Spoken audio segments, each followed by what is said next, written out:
লখনৌ জংশনের রাতগুলো বড় অদ্ভুত হয়। বাইরে প্ল্যাটফর্মে চায়ের ধোঁয়া উঠতে থাকে, ঠান্ডা হাওয়া শীষ দেয়, আর ট্রেনগুলোর আওয়াজেও কোনো পুরনো দুঃখের মতো ক্ষণক্ষণই থাকে।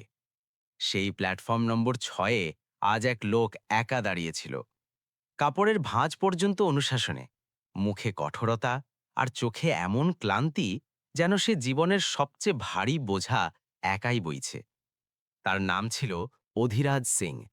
বয়স প্রায় ৩২ বছর। দেশের সবচেয়ে কঠিন পরীক্ষাগুলোর একটি জিতে সে আইএএস হয়েছিল, এবং এখন সে মুম্বাইয়ে নতুন পোস্টিং পেয়েছে। লোক বলতো এই লোকটা সৎ, কড়া, কারো চাপে নতি স্বীকার করে না। লোক এটাও বলতো যে অধিরাজের কাছে সব আছে, শুধু তার মুখে হাসি নেই। আজও তার চোখ হাসছিল না। সে হাতে টিকিট নিয়ে ট্রেনের অপেক্ষা করছিল। ১ মিনিটের জন্যেও তার আঙুলগুলো শান্ত ছিল না। কখনো ঘড়ি দেখত, কখনো ফোন। আর তারপর হঠাৎ যেন নিজের থেকেই ভয় পেয়ে ফোনের স্ক্রিন বন্ধ করে দিত। তার ভেতর থেকে মনে হতো, যদি আজ সে ফোন অন করে তবে তার সব মজবুত দেয়াল ভেঙে যাবে। মুম্বাইয়ের সফর তার জন্য শুধু চাকরির সফর ছিল না। মুম্বাই তার জীবনের সেই শহর ছিল যেখানে তার অতীতের একটি দরজা খুলত, আর প্রতিবার খুললেই তার ভেতরে কেউ কাঁদত। ট্রেন চলে এলো। লম্বা লম্বা বগি, ঝকঝকে জানালা, আর এক ভিড় যারা নিজেদের দুঃখ সুখ নিয়ে ছুটছে। অধিরাজ নিজের ব্যাগ তুলে এসি কোচে উঠে পড়ল। সিটে বসতেই সে দীর্ঘশ্বাস নিল, যেন সে কোনো যুদ্ধক্ষেত্রে পা রেখেছে। বাইরে স্টেশন পেছনে ছেড়ে যাচ্ছিল। লখনৌয়ের আলো ঝাপসা হয়ে আসছিল, আর তার ভেতরে স্মৃতির আলো উজ্জ্বল হয়ে উঠছিল। সে চোখ বন্ধ করতেই একটি মুখ সামনে ভেসে এলো। কাব্য। সেই মুখ যার বিনা সে আইএএস তো হতে পেরেছে, কিন্তু মানুষ থাকতে পারেনি। কাব্য তার চেয়ে ৪ বছরের ছোট ছিল, বয়স ২৮-এর কাছাকাছি। তার মুখটা সাধারণ ছিল, কিন্তু চোখ খুব কথা বলত। তার হাসিতে ঘর বসত। সে বিয়ের পর অধিরাজের জন্য শুধু স্ত্রী হয়ে থাকেনি, সে তার পূজা হয়ে গিয়েছিল, তার সাহস হয়ে গিয়েছিল। অধিরাজের ইউপিএসসির দিনগুলোতে সেই তার সাথে ছিল। যখন টাকা থাকত না, তখন কাব্য নিজের পুরনো চুড়ি বিক্রি করে দিত। যখন ঘরের ভাড়া বেড়ে যেত, সে নিজে কম খেত। যখন অধিরাজ বইলের মাঝে হার মানতে বসত, তখন সে তার হাতে চা দিয়ে বলতো, অধিরাজ, তুমি ভাঙতে পারো না, তোমার জয় আমার জন্য নিঃশ্বাসের মতো জরুরি। কাব্যের এই বিশ্বাসী অধিরাজকে আইএএস বানিয়ে দিয়েছিল। কিন্তু এই আইএএস হওয়ার সিঁড়ি কাব্যের জন্য পড়ে যাওয়ার খাঁদ হয়ে গেল। সেদিন অধিরাজের প্রথমবার ইন্টারভিউ কল এসেছিল। ঘরে খুশির জোয়ার ছিল। অধিরাজের মা সারদা দেবী পুরো পাড়ায় মিষ্টি বিলি করলেন। বাবা মন্দিরে ডাব চড়ালেন। সবাই বলল, এখন আমাদের ছেলে অফিসার হবে। কিন্তু সেই খুশির মাঝে অধিরাজের মা একটি কথা বলেছিলেন, নিচু স্বরে কিন্তু তীক্ষ্ণ, অফিসার হলে বউ অফিসারদের মতো চাই। অধিরাজ অবাক হয়েছিল। মা, কাব্য আমার স্ত্রী। সারদা দেবী কপালে ভাঁজ ফেললেন। স্ত্রী হ্যাঁ, কিন্তু বউ নয়। সমাজে মাথা উঁচু হবে কি করে? লোক কি বলবে যে আইএএস এর বউ অমুক, যার ঘরে আজও মাটির উনুন জ্বলে? অধিরাজ সেদিন প্রথমবার দেখেছিল যে ভালোবাসার সামনেও কিছু লোক সমাজের আয়না রেখে দেয়। তারপর কথা বাড়ল, ঘরের পরিবেশ বিগড়াল। কাব্য সব বুঝত। সে রোজ রাতে চুপচাপ কাঁদত, আর সকালে হেসে রান্নাঘরে লেগে যেত। সে চেয়েছিল অধিরাজের স্বপ্ন যেন না ভেঙে যায়। আর এক রাত, সেই রাত অধিরাজের জীবনের সবচেয়ে কালো রাত ছিল। ঘরে খুব ঝগড়া হলো। সারদা দেবী বললেন, হয় এই ঘর, নয় ওই মেয়ে। অধিরাজের কণ্ঠস্বর কাঁপল। মা, এ কেমন শর্ত? সারদা দেবীর স্বর শক্ত ছিল। তোমার বাবার কসম, যদি তুমি ওই মেয়েকে রাখো, তবে আমরা দুজনেই এই ঘর ছেড়ে চলে যাব। আর তারপর মনে রেখো, কে হবে তোমার ভরসা? গিয়েছিল। একদিকে কাব্যের ভালোবাসা, অন্যদিকে বাবা মায়ের কসম। সে রাতভর ছটফট করল। কাব্য তার পাশে বসেছিল, তার চুলে হাত বুলিয়ে দিচ্ছিল। তুমি চিন্তা করো না অধিরাজ, ভগবান সব ঠিক করবেন। অধিরাজ হঠাৎ কাব্যের হাত ধরে ফেলেছিল। তার আঙুলগুলো কাঁপছিল। কাব্য, যদি যদি আমাকে তোমার থেকে আলাদা হতে হয়? কাব্য তার চোখের দিকে তাকালো আর হাসার চেষ্টা করল। আলাদা? তুমি আমার থেকে আলাদা কি করে হতে পারো? তুমি তো আমার নিঃশ্বাস। অধিরাজের চোখ ভরে এলো, কিন্তু সে সত্যিটা বলল না। সে চুপ থেকে সবচেয়ে বড় মিথ্যেটা বলে দিল। আর তারপর 2 দিন পর যখন অধিরাজ ইন্টারভিউ দিতে দিল্লি গেল, সেই রাতেই ঘরে কাব্যকে বসিয়ে বলা হল, আজ থেকে তুই এই ঘরের বউ নোস। কাব্য কেঁদে বলল, অধিরাজ কোথায়? কেউ জবাব দিল না। কাব্য ফোন করল। অধিরাজ ফোন তুলল না। কাব্য মেসেজ করল। কোনো জবাব এলো না। আর তারপর একটি চিঠি। কাব্য একটি চিঠি পেল, অধিরাজের হাতে লেখা। তাতে শুধু এতটুকু ছিল, আমি তোমার যোগ্য নই, তুমি নিজের পথ দেখো। কাব্য যখন এটা পড়ল, সে মাটিতে বসে কাঁদতে লাগল। সে চিঠিটা কপালে ছোঁয়াল আর চিৎকার করে উঠল, অধিরাজ, তুমি মিথ্যে বলছ, তুমি আমাকে এভাবে ছাড়তে পারো না। কিন্তু অধিরাজ সত্যিই ছেড়ে গিয়েছিল, বা হয়তো সে নিজেকেই ছেড়ে দিয়েছিল। ট্রেন লখনৌ ছেড়ে অন্ধকার মাঠের মাঝ দিয়ে ছুটছিল। অধিরাজের চোখ খুলল, কপালে ঘাম ছিল। সে জল খেল, কিন্তু গলা তাও শুকিয়ে থাকল। সে জানত আজ সে মুম্বাই যাচ্ছে, আর মুম্বাইয়ের পথে তার জীবন তাকে একটি প্রশ্ন করতে চলেছে। তুমি আইএএস হলে, কিন্তু মানুষ কবে হবে? ট্রেনের জানালা দিয়ে ঠান্ডা হাওয়া এলো, যেন কেউ তার গালে চড় মারল। অধিরাজ ধীরে ধীরে বিড়বিড় করল, কাব্য, যদি তুমি মিলে যাও, তবে আমি আমার পুরো জীবন তোমার পায়ে রেখে দেব। ঠিক সেই মুহূর্তে ট্রেনের কামরায় আওয়াজ এলো, আপেল নিন, কলা নিন, বেদানা নিন, তাজা ফল। এই আওয়াজ কোনো সাধারণ ফেরিওয়ালার ছিল না। এই আওয়াজে ক্লান্তি ছিল, কিন্তু তার চেয়েও বেশি ছিল একটি বাধ্যবাধকতা, যেন কোনো হৃদয় ভেঙেও হাসার চেষ্টা করছে। অধিরাজ অন্যমনস্কভাবে মাথা তুলল, আর পরের মুহূর্তেই তার শরীর স্থবির হয়ে গেল। সেই মহিলা সামনের লাইনে ফলের ঝুড়ি নিয়ে দাঁড়িয়েছিল। সাদাটে সাধারণ জামাকাপড়, একটি পুরনো ওড়না, কপালে ঘামের রেখা, পায়ে ক্ষয় হয়ে যাওয়া চটি, আর চোখে এমন দুঃখ, যেন পুরো জীবন কেউ তার অধিকার কেড়ে নিয়েছে। অধিরাজের নজর তার মুখে আটকে গেল। সে ফিরে তাকাল না, শুধু হাঁক পাড়তে থাকল। প্রতিটি সিটে থামছিল, ফল দেখাচ্ছিল, তারপর এগিয়ে যাচ্ছিল। কিন্তু অধিরাজের হৃদয় তার আওয়াজের সাথে সাথে ধড়ফড় করতে লাগল, কারণ এই আওয়াজ তাকে কোথাও খুব গভীর থেকে মনে করিয়ে দিচ্ছিল, খুব বেদনাদায়কভাবে। অধিরাজ নিজেকে বলল, না, এটা সে হতে পারে না। সে উঠে দাঁড়াল। বুক এত জোরে ধড়ফড় করছিল যে মনে হচ্ছিল পুরো কামরা শুনতে পাবে। তার মনে হচ্ছিল তার ভেতরে কোনো পুরনো চিঠি আবার খুলছে, আর প্রতিটি লাইন তার বুকে ছুরির মতো কাটছে। সেই মহিলা এগিয়ে এলো, আর যেমনই সে অধিরাজের সিটের কাছে পৌঁছল, অধিরাজের নিঃশ্বাস সত্যিই থমকে গেল। সে ঝুড়ি এগিয়ে দিল। ভাইয়া, ফল নিন, খুব তাজা। অধিরাজের হাত কেঁপে উঠল। তার চোখ সেই মুখকে পান করতে লাগল। এখন সে তাকে চিনে ফেলেছে। এ আর কেউ নয়, কাব্য, তার স্ত্রী, যাকে সে বহু বছর আগে একটি মিথ্যে চিঠি দিয়ে মরার জন্য ছেড়ে দিয়েছিল। অধিরাজের ঠোঁট কাঁপল, শব্দ বেরোল না। সে যেন পাথর হয়ে গেল। সামনে দাঁড়িয়ে থাকা কাব্য জানত না যে সে যে লোকটাকে ভাইয়া বলে ফল বিক্রি করছে, সেই তার স্বামী, সেই তার জীবনের সবচেয়ে বড় ধোঁকা, সেই তার কষ্টের মূল। কাব্য তার দিকে মন দিয়ে তাকাল। প্রথমবার তার কিছু অদ্ভুত লাগল। হয়তো মুখটা চেনা চেনা ছিল, হয়তো চোখে এমন কিছু ছিল যা সাধারণ যাত্রীদের চোখে থাকে না। সে মুহূর্তের জন্য থামল, আর তারপর ধীরে ধীরে তার চোখ বড় বড় হয়ে গেল। তার আঙুল থেকে ঝুড়ির হাতল ঢিলে হয়ে গেল। অধিরাজ, তার আওয়াজ কেঁপে গেল, যেন কেউ তার জিভ থেকে বিশ্বাস কেড়ে নিয়েছে। অধিরাজের হৃদয় ভেঙে গেল। সে এক পা এগিয়ে এলো। তার চোখ ভরে এলো।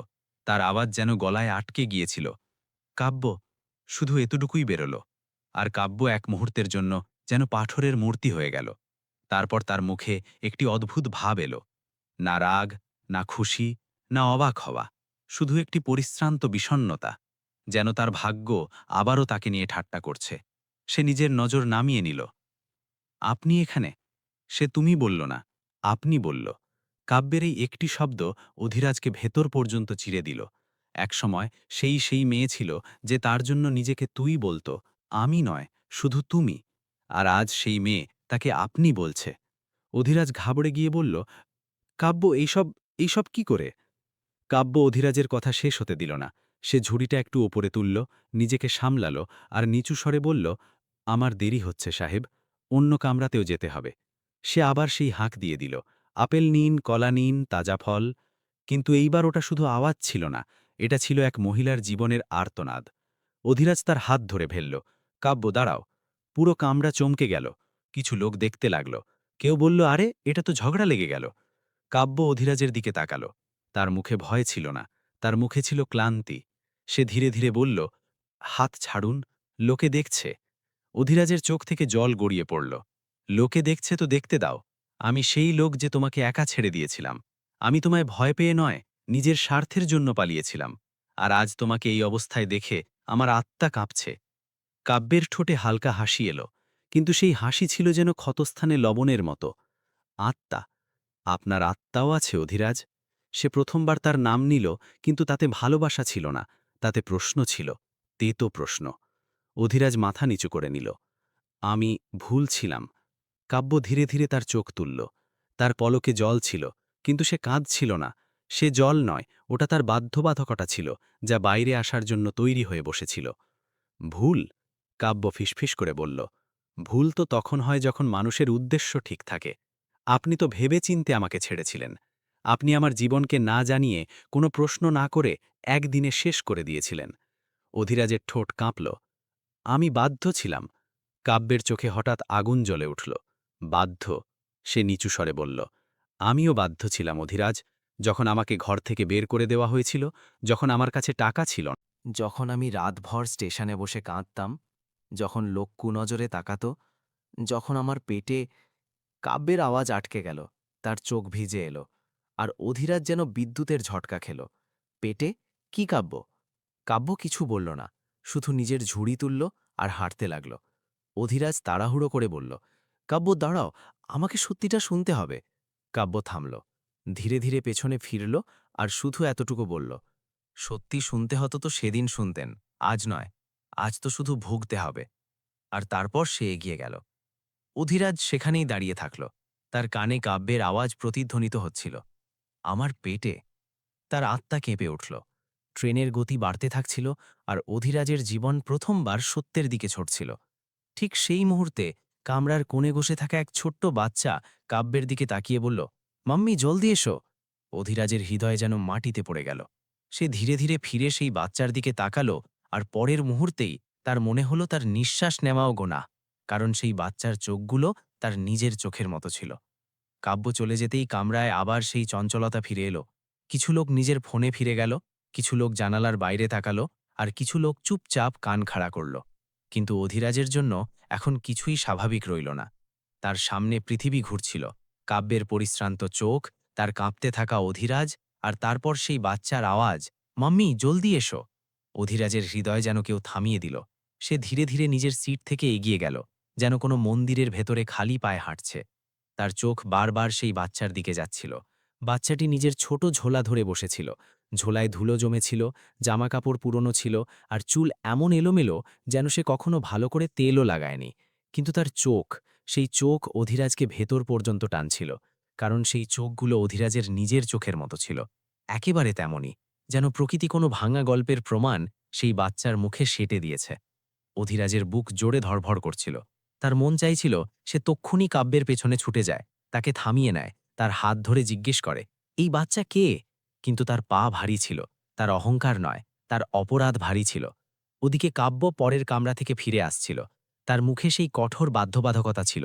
সে ফল বিক্রি করতে করতে আসছিল, কিন্তু তার নজর বারবার সেই কোচের দিকে ফিরে আসছিল যেখানে অধিরাজ বসেছিল, যেন তার ভেতরেও কোনো পুরনো ক্ষত আবার খুলে গিয়েছে। কাব্য এসে নিজের ছেলের দিকে তাকালো। আরব, ঠিক আছো? বাচ্চাটি মাথা নাড়ল। হ্যাঁ মাম্মি, কিন্তু জল? কাব্য ঝটপট নিজের ছোট বোতল বের করে তাকে জল খাওয়ালো। তারপর তার মাথায় হাত বুলিয়ে দিল। সেই হাত এমন ছিল যেন দুনিয়াভরের কষ্টের মাঝেও মায়ের আশীর্বাদ বেঁচে থাকে। অধিরাজ এই সব দেখছিল, আর তার চোখ থেকে জল চুপচাপ বইতে লাগল।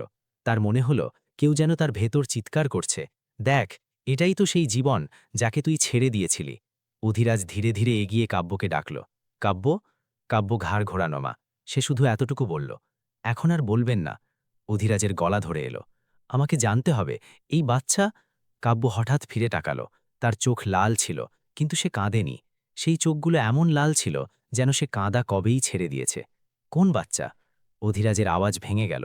ওই যে তোমাকে মাম্মি বলছিল। কাব্যের মুখে এক নিস্তব্ধতা নেমে এলো। সে অধিরাজকে দেখল, তারপর নিজের ছেলেকে দেখল, তারপর আবার অধিরাজকে, আর খুব নিচু, খুব ঠান্ডা স্বরে বলল, আপনার কি যায় আসে? এই বাক্যটি অধিরাজের বুকে ছুরি হয়ে বিঁধল। সে ছটপট করে বলল, কাব্য, আমি তোমাকে ছেড়ে দিয়েছিলাম, কিন্তু কিন্তু আমি মানুষ, আমারও কোনো সীমা আছে। আমি তোমাকে এই অবস্থায় দেখতে পারছি না। কাব্যের চোখে প্রথমবার আর্দ্রতা চিকচিক করে উঠল। সে বলল, দেখা উচিত ছিল না, তাই না? যেদিন ছেড়ে গিয়েছিলেন সেদিনই ঠিক করে নিতেন যে আমার খবরও নেবেন না। তবে আজ কেন এসেছেন? আইএএস হয়ে কোনো পুরস্কার নিতে? অধিরাজ মাথা নিচু করে নিল। আমি পুরস্কার নিতে নয়, আমি নিজের শাস্তি নিতে এসেছি। কাব্য কিছু সেকেন্ড চুপ থাকল। তারপর সে একটি দীর্ঘশ্বাস নিল, যেন সে নিজের ভেতর থেকে অনেক কিছু বের করতে চলেছে। সে ধীরে ধীরে বলল, ঠিক আছে, শুনুন। কাব্য অধিরাজের সিটের কাছে এসে দাঁড়িয়ে গেল। সে ফলের ঝুড়ি নিচে রেখে দিল। প্রথমবার সে নিজেও বসার চেষ্টা করল, কিন্তু তার ভেতরে বসার অভ্যাস ছিল না। তার জীবন তো বছরের পর বছর দাঁড়িয়েছিল, কখনো স্টেশনে, কখনো ট্রেনে, কখনো রাস্তার ধারে। সে অধিরাজের দিকে তাকালো। যে রাতে আমাকে ঘর থেকে বের করে দেওয়া হয়েছিল, আমি সারা রাত কেঁদেছিলাম। আমি ফোন করেছিলাম, আপনি তোলেননি। আমি কল করেছিলাম, আপনি তোলেননি। আর তারপর সকালে আমি সেই চিঠি পেলাম। কাব্যের আওয়াজ কেঁপে গেল। আপনি লিখেছিলেন, আমি তোমার যোগ্য নই, তুমি নিজের পথ দেখো। অধিরাজের চোখ বন্ধ হয়ে গেল। কাব্য আগে বলল, সেদিন প্রথমবার আমার মনে হলো যে মানুষের মরার আগে তার আত্মা মরে, আর আমার আত্মা সেদিনই মরে গিয়েছিল। সে এক পল থামল, আর তারপর খুব ধীরে বলল, সেই সময় আমি একা ছিলাম না। অধিরাজ চমকে উঠল। আমি আমি বুঝলাম না। কাব্য নিজের পেটে হাত রাখল। আমি মা হতে চলেছিলাম। এটা শুনতেই অধিরাজের মুখ ফ্যাকাশে হয়ে গেল। তার আঙুল কাঁপতে লাগল। তার নিঃশ্বাস দ্রুত হয়ে গেল।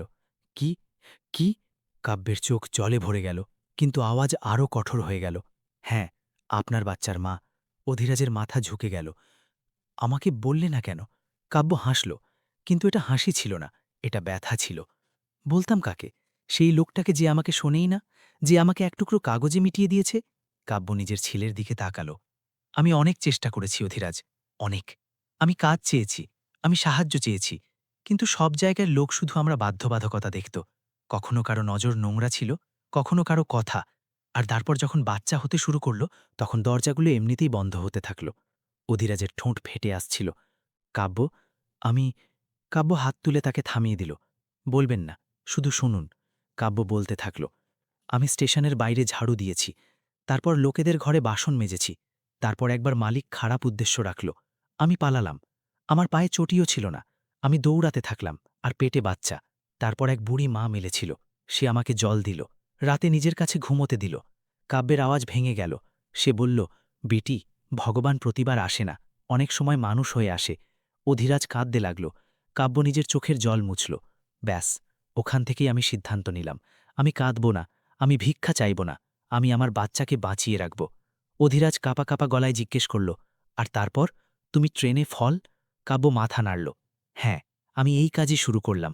দিন রাত, স্টেশন, ট্রেন, ভিড়, কখনো ধাক্কা, কখনো অপমান, কিন্তু আমার বাচ্চা না খেয়ে ঘুমায়নি। অধিরাজের চোখে আগুন জ্বলে উঠল। কাব্য, আমি তোমাকে নিজের সাথে নিয়ে যাব। কাব্য অধিরাজকে দেখল, আর তার মুখে এমন ভাব এলো যেন সে কারো কৌতুক শুনল। নিজের সাথে? কাব্য শান্ত স্বরে বলল, অধিরাজ, আপনি আইএএস, আর আমি ট্রেনে ফল বিক্রেতা। আপনার মনে হয় আপনার পৃথিবী আমাকে মেনে নেবে? অধিরাজ বলল, আমার পৃথিবী আমি নিজে, আর আমি তোমাকে মেনে নিচ্ছি।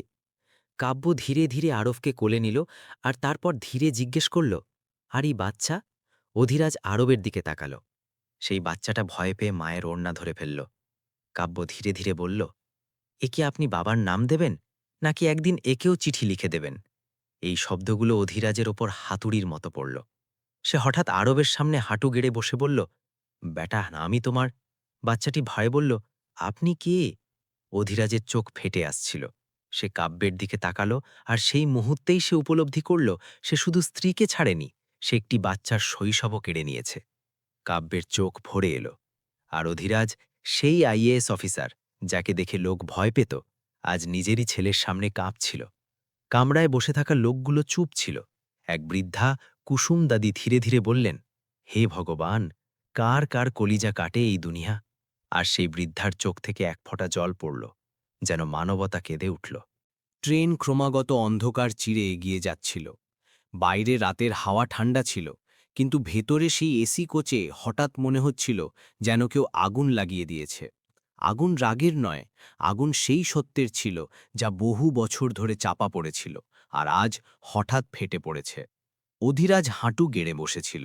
সেই অধিরাজ, যাকে লোক স্যার বলে উঠে দাঁড়াত, যাকে দেখে অফিসের বড় বড় অফিসাররাও সজাগ হয়ে যেত, আজ সে নিজেরই ছেলের সামনে এমনভাবে বসেছিল যেন কোনো অপরাধী কোর্টে শেষ রায় শোনার অপেক্ষা করছে। তার চোখে জল ছিল। সেই জল লোক দেখানো ছিল না, সেই জল অনুতাপের ছিল। সে আরবের দিকে তাকালো। ছোট বাচ্চা মায়ের ওড়না ধরে কুঁকড়ে আছে, যেন তার ভয় লাগছে যে তার মা আবার কোনো বিপদে না পড়ে যায়। বাচ্চা বারবার কাব্যের মুখ দেখছিল, তারপর অধিরাজকে দেখছিল, তারপর পিছিয়ে যাচ্ছিল। কাব্য আরবকে নিজের কোলে টেনে নিল। তার হাত ছেলের মাথায় ছিল, আর তার চোখ অধিরাজের ওপর। কাব্যের চোখ অনেক কিছু বলছিল, কিন্তু তার মুখ নয়। হয়তো তার কথা অনেকবার ভেঙে গিয়েছিল, অনেকবার সে নিজের কষ্ট বলতে চেয়েছিল, কিন্তু কেউ শোনেনি। আর যখন কাউকে বারবার না শোনা হয়, তখন মানুষ বলা ছেড়ে দেয়, শুধু বাঁচতে থাকে। অধিরাজ কাঁপা স্বরে বলল, কাব্য, আমি তোমার গুনাহগার। আমার কাছে কোনো সাফাই নেই। আমি শুধু শুধু তোমাকে ফিরে পেতে চাই। কাব্য খুব ধীরে বলল, ফিরে পাওয়া? তার আওয়াজে একটি প্রশ্ন ছিল, যেন কেউ বলছে, ভাঙা জিনিস আবার কি করে জোড়া লাগে। অধিরাজ মাথা নিচু করে বলল, হ্যাঁ, ফিরে পাওয়া। আমি এখন তোমাকে একা ছাড়ব না, এখন আমি সব দায়িত্ব নেব। কাব্য কিছু সেকেন্ড চুপ থাকল। তারপর সে অত্যন্ত শান্তভাবে জিজ্ঞেস করল, আর আপনার মা? এটা শুনতেই অধিরাজের মুখ যেন জমে গেল। কাব্য আগে বলল, যিনি আমাকে ঘর থেকে বের করে দিলেন, যিনি আমার বিয়ের পরেও আমাকে বউ হিসেবে মানলেন না, সেই আপনার মা কি এখন আমাকে মেনে নেবেন? অধিরাজের চোখ ভরে এলো। আমি তাকে বোঝাবো। কাব্য আলতো করে মাথা নাড়ল। বোঝানোর জন্য মানুষের নিজের ভেতর মানুষত্ব থাকা চাই অধিরাজ। আর সেই ঘরে মানুষত্ব সেই দিন মরে গিয়েছিল, যেদিন আমাকে দরজা থেকে ধাক্কা দিয়ে বের করে দেওয়া হয়েছিল। কাব্যের কথা শুনে আশেপাশে বসা কিছু যাত্রীর চোখ ভরে এলো। কেউ চুপচাপ শুনছিল, কেউ নিজের মুখ অন্যদিকে ঘোরাচ্ছিল, হয়তো এই জন্য যে চোখে জল এসে গিয়েছিল, আর সে কান্নারত অবস্থায় ধরা পড়তে চাইছিল না। সেই মাঝে কুসুমদাদি ধীরে ধীরে উঠলেন। তিনি এক বয়োজ্যেষ্ঠ মহিলা ছিলেন। সাদা চুল, মুখে বলিরেখা, কিন্তু চোখে মায়ের মতো মমতা। তিনি কাব্যের কাছে এসে নিচু স্বরে বললেন, বেটি, তুই বসে পড়। এতক্ষণ ধরে দাঁড়িয়ে আছিস, ভগবান তোকে অনেক ক্লান্ত করেছেন। কাব্য দাদির দিকে তাকালো। এক মুহূর্তের জন্য তার মুখে সেই পুরনো কাব্য ফুটে উঠল, সেই মাসুম মেয়েটি যে কখনো ঘরের চৌকাঠে প্রদীপ জ্বালাত, স্বপ্ন সাজাত, সে ফুপিয়ে কেঁদে উঠল। আর এটাই সেই মুহূর্ত ছিল যখন সেই কামরার মানবতা সত্যিই জেগে উঠল। দাদি কাব্যের হাত ধরলেন। বেটি, আমাকে বল, তুই কত বছর ধরে এভাবেই ঘুরে বেড়াচ্ছিস? কাব্য মৃদু স্বরে বলল, 6 বছর। এটা শুনে দাদির চোখ বড় বড় হয়ে গেল। 6 বছর? হে রাম! দাদি নিজের হাতের তালু কাব্যের মাথায় রাখলেন, যেমন একজন মা নিজের মেয়েকে রাখেন। দাদির গলা দিয়ে আওয়াজ বেরোল, বেটি, কোনো মা বাবা এত নির্দয় কি করে হতে পারে, আর তাও নিজের ছেলের স্ত্রীর সাথে? কাব্য ধীরে ধীরে বলল, দাদি, নির্দয় তাঁরা ছিলেন না, সবচেয়ে নির্দয় তো সে ছিল। তার আঙ্গুল অধিরাজের দিকে উঠল, আর তারপর কাব্য সেই কথাটি বলে দিল যা অধিরাজকে ভেতর থেকে শেষ করে দিল। যেদিন আমি ওর জন্য সব ছাড়লাম, সেদিন সে আমার স্বামী ছিল। যেদিন সে আমাকে ছেড়েছিল, সেদিন সে শুধু একজন মানুষ ছিল, আর আজ সে একজন আইএএস। কিন্তু আমার কাছে সে এখনও কেবল সেই মানুষটি যে আমাকে মরার জন্য ফেলে রেখে গিয়েছিল। অধিরাজের চোখ দিয়ে জল গড়িয়ে পড়ল। সে কথা বলতে পারছিল না, সে কেবল শুনছিল, আর শুনে প্রতিটি শব্দে ভেতরে ভেতরে ভেঙে যাচ্ছিল। ঠিক সেই সময় ট্রেনের এক কোণ থেকে একজন লোক উঠে দাঁড়াল। সাধারণ পোশাক, কিন্তু গলায় রাগ আর যন্ত্রণা। সে বলল, ভাই সাহাব, আপনি আইএএস, আপনার নাম নিশ্চয়ই খবরের কাগজে ছাপা হয়। কিন্তু এই নারী, এই বাচ্চা, এদের ভগবান ছিলেন আপনি। আপনি এদের সেই ভগবানকে কেড়ে নিয়েছেন। তার কথা শুনে অন্য এক নারী বলে উঠল, মেয়েরা তো ভগবানের রূপ হয়, কিন্তু এই মেয়েটিকে তো আপনি রাস্তায় বসিয়ে দিয়েছেন। এখন অধিরাজের পক্ষে সহ্য করা কঠিন হয়ে পড়ল। সে উঠে দাঁড়াল। পুরো কামরার নজর তার দিকে ছিল, আর প্রথমবারের মতো আইএএস অধিরাজ সিং নিজের আইএএস হওয়াটাকে অহংকার হিসেবে নয়, বরং নিজের অপরাধ হিসেবে অনুভব করল।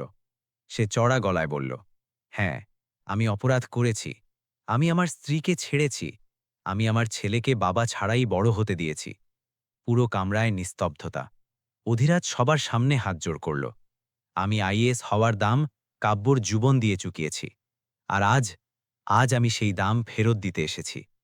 কাব্যর চোখও জলে ভরে এলো, কিন্তু তার মুখে ভয়ের ছাপ ছিল। এত কিছু বলবেন না, আমি আপনার বড় পদটাকে ভয় পাই। অধিরাজ, আপনার বড় পদ আপনাকে বাঁচিয়ে নেবে, আর আমি আবারও একা হয়ে যাব। অধিরাজ বলল, না কাব্য, এইবার আমি তোমাকে একা ছাড়ব না। কাব্য কাঁপতে কাঁপতে বলল, শপথ করুন। অধিরাজ সেই কথাটি আবার উচ্চারণ করল, যা তাকে বহু বছর আগে ভেঙে দিয়েছিল। শপথ। আমি আমার ছেলে আরবের শপথ খেয়ে বলছি, যদি আমি আবার পালিয়ে যাই, তবে আমার এই পদ, এই নাম, সবই অর্থহীন। আরব প্রথমবারের মতো অধিরাজকে মন দিয়ে দেখল।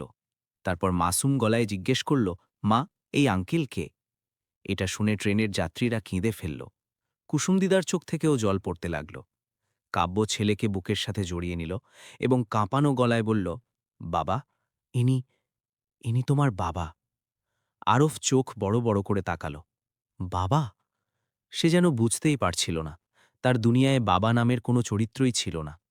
অধিরাজ ধীরে ধীরে হাত বাড়াল, কিন্তু আরফ পিছিয়ে গেল এবং কাব্যর গলা জড়িয়ে ধরে কাঁদতে লাগল। তার কান্নার আওয়াজ পুরো বগিতে ছড়িয়ে পড়ল এবং সেই কান্নায় প্রতিটি যাত্রীর চোখ ভিজে গেল। কুসুমদিদা অধিরাজের দিকে তাকিয়ে বললেন, বাবা, তুই আইএএস হয়েছিস, এটা বড় কথা নয়। আজ তুই মানুষ হয়ে যা, এটাই সবথেকে বড় কথা হবে। অধিরাজ চোখ বন্ধ করল।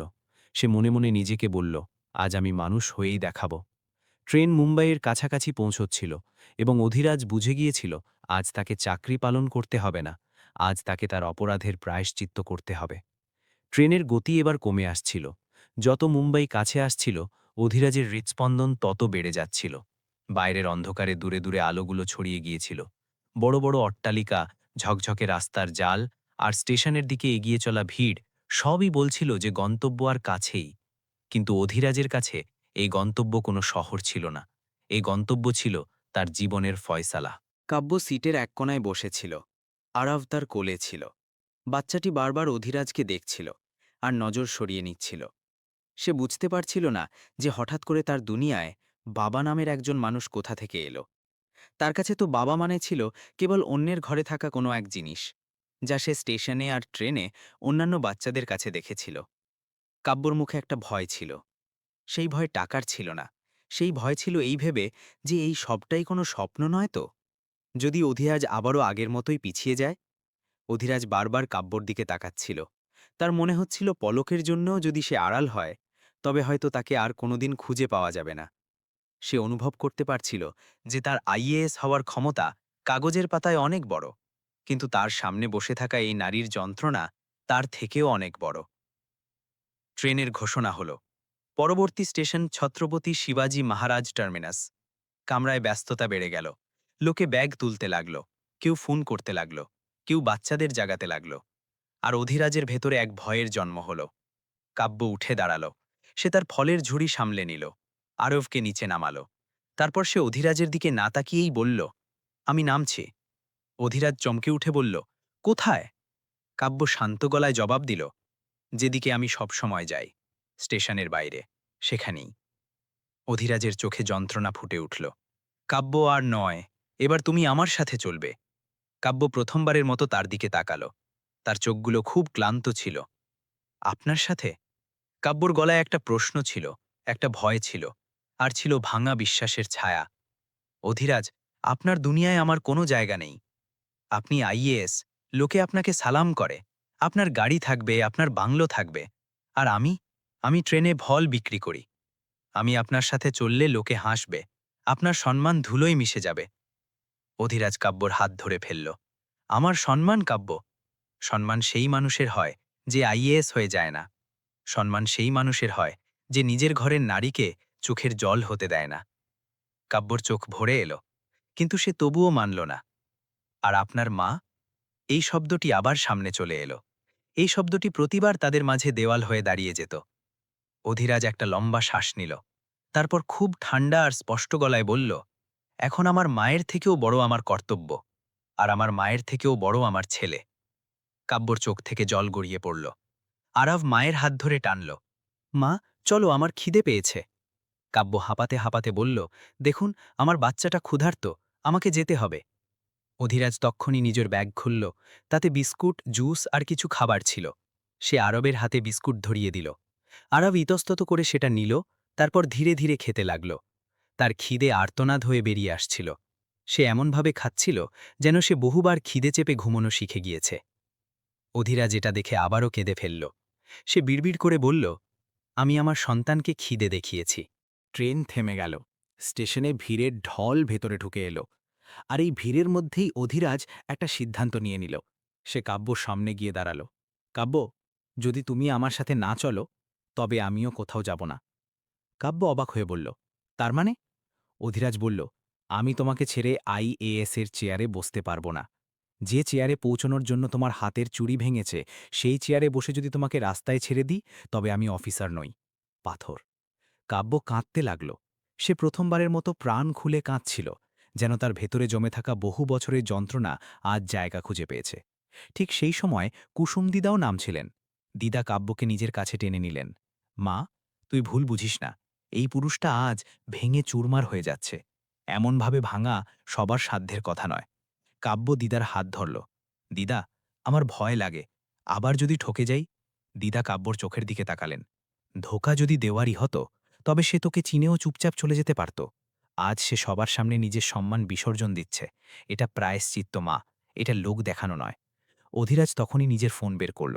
তার হাত কাঁপছিল। সে একটি নম্বর ডায়াল করল, বাড়ির নম্বর। কয়েকবার রিং হওয়ার পর ওপাশ থেকে আওয়াজ এলো, হ্যালো, অধিরাজ, পৌঁছে গেছ? সেটি সারদা দেবীর কণ্ঠ ছিল। অধিরাজ স্টেশনের ভিড়ে দাঁড়িয়ে সরাসরি বলল, মা, আমি কাব্যকে সাথে নিয়ে আসছি। ওপাশে নিস্তব্ধতা। তারপর রাগী গলায় আওয়াজ এলো, কি আজে বাজে বকছ? ওই মেয়েটা আমাদের বাড়ির কেউ নয়। অধিরাজের চোখ লাল হয়ে গেল। মা, ও আমার বাড়ির লোক, কারণ ও আমার স্ত্রী। সারদা দেবী চিৎকার করে উঠলেন, তাহলে লোকে কি কিছু বলবে না? অধিরাজ ফোনটা আরও শক্ত করে ধরল। লোকে বলবে, যেমন লোকে তখনও বলেছিল যখন আপনি ওকে বাড়ি থেকে বের করে দিয়েছিলেন, যেমন লোকে তখনও বলেছিল যখন একটা গর্ভবতী মেয়ে স্টেশনে দাঁড়িয়ে কাঁদছিল। মা, সেদিন আপনার মুখ থামেনি, আজ আমার মুখও থামবে না। সারদা দেবীর গলা কাঁপল, তুই আমার ওপর দোষ দিচ্ছিস? অধিরাজ ধীর কিন্তু অত্যন্ত কঠোর স্বরে বলল, মা, দোষ নয়, সত্যি বলছি। তারপর সে সেই কথাটিই বলে দিল, যা কোনো সন্তানের পক্ষে বলা সহজ নয়। যদি কাব্য আমার সাথে না থাকে, তবে আমি এই বাড়িতে থাকব না। ওপাশে ফোনে কেবল নিঃশ্বাসের শব্দ শোনা যাচ্ছিল। সারদা দেবী ভেঙে পড়লেন, খুব ক্ষীণ গলায় বললেন, ও কোথায়? আমার সামনে, ফলের ঝুড়ি হাতে নিয়ে, নিজের ছেলেকে আগলে রেখেছে। এটা শুনতেই সারদা দেবীর গলা বুঝে এলো। ছেলে? অধিরাজ বলল, হ্যাঁ মা, আপনার নাতি। কয়েক সেকেন্ড ফোনে শুধু নিস্তব্ধতা। তারপর হঠাৎ ওপাশ থেকে ফুপিয়ে কান্নার আওয়াজ আসতে লাগল। সারদা দেবী কাঁদছিলেন। আমি আমি কি করে ফেললাম? আমি আমার নিজের রক্তকেই রাস্তায় ফেলে দিয়েছিলাম। অধিরাজের চোখ দিয়ে জল ঝরতে লাগল। সে বলল, মা, যদি সত্যি অনুশোচনা থাকে, তবে নিজের বৌমাকে আপন করে নিন। আর যদি না পারেন, তবে আমি আজ থেকে অনাথ। ফোন কেটে গেল। কাব্য কুঁকড়ে গিয়েছিল। সে বিশ্বাসই করতে পারছিল না যে অধিরাজ তার জন্য নিজের বাড়ির লোকের সাথেও লড়াই করে নিয়েছে। তার মন ভয় আর আশার মাঝে কাঁপছিল। অধিরাজ আরবের কাছে গিয়ে ধীরে ধীরে নিচু হয়ে বলল, বাবা, খিদে পেয়েছে তো? চলো, আমি তোমাকে খাবার খাওয়াবো। আরব প্রথমবারের মতো অধিরাজের চোখে ভরসা দেখল। সে ধীরে ধীরে মাথা নাড়াল। কাব্যের বুকটা যেন কেউ মুচড়ে ধরল। সে কাঁদতে কাঁদতে বলল, অধিরাজ, যদি তুমি সত্যি বদলে গিয়ে থাকো, তবে আমার ভগবান তোমার চেয়েও অনেক বড়। অধিরাজ কাব্যের সামনে হাত জোড় করল। আমি বদলে গিয়েছি, কারণ আমি বুঝতে পেরেছি IAS এর উর্দির চেয়ে স্ত্রীর চোখের জল অনেক বেশি দামি। কাব্য কাঁপানো হাতে নিজের আঁচল ঠিক করল। তারপর সে ধীরে ধীরে অধিরাজের হাত ধরল। আর সেই হাত 6 বছর পর সেই রাতে মুম্বাই স্টেশনের ভিড়ে আবারও এক হয়ে গেল। কুসুমদিদা ওপরের দিকে তাকালেন। তার চোখ থেকেও জল গড়িয়ে পড়ল। তিনি শুধু এটুকুই বললেন, আজ মানবতা কাঁদল, আবার জিতেও গেল।